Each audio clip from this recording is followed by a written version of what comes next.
ಪ್ರದೇಶ ಕಾಂಗ್ರೆಸ್ ಸಮಿತಿ ಇವತ್ತು ಬಹಳ ಫೆಸ್ಟಿವಲ್ ತರ ಇದೆ.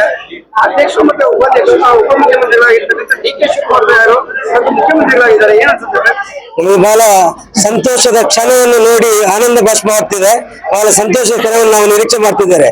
ಯಾಕೆಂದ್ರೆ ಕರ್ನಾಟಕ ರಾಜ್ಯದಲ್ಲಿ 45 ವರ್ಷದಿಂದ ಒಂದು ಕಾಂಗ್ರೆಸ್ಗಾಗಿ ಶ್ರಮ ವಹಿಸಿ ಕಾಂಗ್ರೆಸ್ ಅನ್ನು ಬೆಳಗಿಸಲಿಕ್ಕೆ ಹೊರಟಂತ ಒಂದು ವ್ಯಕ್ತಿಗೆ ನ್ಯಾಯ ಸಿಕ್ಕಿದಂತಹ ದಿನ. ಯಾಕಂದ್ರೆ ಬಹಳ ಅತ್ಯುತ್ತಮವಾದಂತಹ ಒಂದು ದಿನವನ್ನು ನಾವು ಆಚರಣೆ ಮಾಡ್ತಿದ್ದೇವೆ. ಬಹಳ ಖುಷಿ ಆಗ್ತದೆ. ಮನೆ ಡಿ.ಕೆ. ಸಾಹೇಬ್ರವರು ಕರ್ನಾಟಕ ರಾಜ್ಯದಲ್ಲಿ ಇಡೀ ಭಾರತ ದೇಶದಲ್ಲಿ ಕಾಂಗ್ರೆಸ್ ಅನ್ನು ಎತ್ತಿ ಹಿಡಿಯುವಂತವರ ಏಕೈಕ ವ್ಯಕ್ತಿ ಮನೆ ಡಿ.ಕೆ. ಶಿವಕುಮಾರ್. ಡ್ಯಾಶಿಂಗ್ ಹೀರೋ, ಎಲ್ಲರ ಮನದಲ್ಲಿ ಮುಟ್ಟುವಂತ ಹೀರೋ. ಯಾಕಂದ್ರೆ ಕರ್ನಾಟಕವನ್ನು ಸುಭದ್ರವಾಗಿ ನಡೆಸಬಲ್ಲ ಒಂದು ಶಕ್ತಿ ಅವರಿಗಿದೆ. ಆ ರೀತಿಯಾಗಿ ಬಹಳ ಖುಷಿ ಆಗ್ತಿದೆ. ಮುಖ್ಯಮಂತ್ರಿಗಳು ಸಿದ್ದರಾಮಯ್ಯ ಅವರು ಈಗ ಮಾಜಿ ಮುಖ್ಯಮಂತ್ರಿಗಳಾಗಿದ್ದಾರೆ. 2 ವರ್ಷ 3 ವರ್ಷ ಉತ್ತಮ ಆಡಳಿತ ಕೊಟ್ಟಿದ್ದಾರೆ. ಸಿದ್ದರಾಮಯ್ಯನವರ ಬಗ್ಗೆ ತಾವೇನ್ ಹೇಳ್ತೀರಿ ಸರ್? ಸಿದ್ದರಾಮಯ್ಯನವರು ನಿಜವಾಗ್ಲೂ ಒಂದು ಅಜಾನುಭವ ಶಕ್ತಿ. ಯಾಕಂದ್ರೆ ಕರ್ನಾಟಕ ರಾಜ್ಯದಲ್ಲಿ 5 ಪಂಚ ಗ್ಯಾರಂಟಿಯನ್ನು ಕೊಟ್ಟು ಕಾಂಗ್ರೆಸ್ ಪಕ್ಷವನ್ನು ಒಂದು ಇತಿಹಾಸವನ್ನು ಮೂಡಿಸಿದಂತ ವ್ಯಕ್ತಿ. ಇಡೀ ಭಾರತ ದೇಶದಲ್ಲಿ ಒಂದು ಪಂಚ ಗ್ಯಾರಂಟಿಯನ್ನು ಅಳವಡಿಸಲು ಮುಖ್ಯ ಕಾರಣಕರ್ತರಾದ ಮಾನ್ಯ ಸಿದ್ದರಾಮಯ್ಯವರು. ಅನ್ನದಾತ ಅನ್ನಭಾಗ್ಯ ಎಲ್ಲ ಕೊಟ್ಟಂತ ಓರ್ವ ವ್ಯಕ್ತಿ. ನಮ್ಮ ಇಡೀ ದಕ್ಷಿಣ ಕನ್ನಡ ಮತ್ತು ಇಡೀ ಕರ್ನಾಟಕ ರಾಜ್ಯಕ್ಕೆ ಒಂದು ಅನ್ನಭಾಗ್ಯವನ್ನು ಹಸಿವನ್ನು ನೀಗಿಸಿದ ವ್ಯಕ್ತಿ ಮಾನ್ಯ ಸಿದ್ದರಾಮಯ್ಯನವರು. ಅದು ಕೂಡ ಈ ಖುಷಿ ಏನಂದ್ರೆ ಬಹಳ ತಾಳ್ಮೆಯಿಂದ ಇಷ್ಟವರೆಗೆ ಮಾನ್ಯ ಡಿ.ಕೆ. ಅವರು ವಹಿಸಿ ಆ ಒಂದು ಮುಖ್ಯಮಂತ್ರಿ ಹುದ್ದೆಯನ್ನು ವೇಟ್ ಮಾಡಿ ಅವರಿಂದ ಸಂತೋಷಪೂರ್ವಕವಾಗಿ ತೆಗೆದುಕೊಂಡದ್ದು ನಿಜವಾಗ್ಲೂ ನಮ್ಮ ಕರ್ನಾಟಕದ ಜನತೆಗೆ ಮತ್ತು ಕಾಂಗ್ರೆಸ್ಗೆ ಬಹಳ ಖುಷಿ ಆಗ್ತದೆ.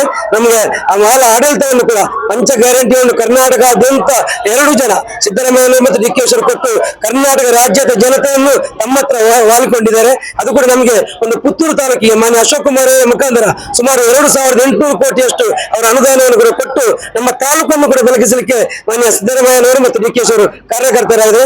ಇದೇ ರೀತಿಯ ಒಂದು ಮುಂದುವರಿಕೆ ನಮ್ಮ ಕಾಂಗ್ರೆಸ್ ಪಕ್ಷದಲ್ಲಿ ಇಂದು ಕೂಡ 2 ವರ್ಷ ಉಂಟು.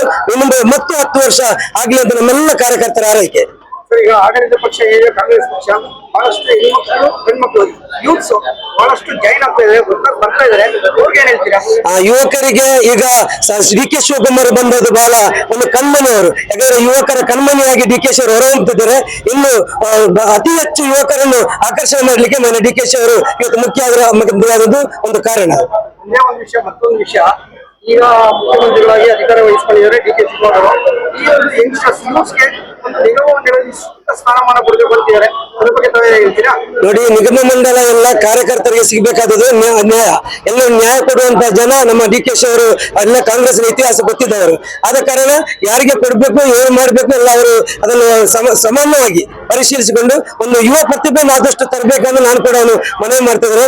ಕರ್ನಾಟಕ ರಾಜ್ಯದಲ್ಲಿ ಯುವ ತರುಣ ಶಕ್ತಿ ನಮ್ಮ ಕಾಂಗ್ರೆಸ್ ಕಡಿಮೆ ಉಂಟು. ಅದನ್ನು ಇನ್ನೂ ಕೂಡ ಬಲಾಢ್ಯಗೊಳಿಸಲಿಕ್ಕೆ ಮಾನ್ಯ ಡಿ.ಕೆ. ಅವರು ಶಕ್ತಿವಂತರಾಗಿದ್ದಾರೆ. ಆ ಮೂಲಕ ಯುವಕರು ಹಿಂದೆ ಆಕರ್ಷಣವಾಗುವಲ್ಲಿ ನಿಸ್ಸಂಶಯ.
ಕೂತ್ಕೊಳ್ಳಿ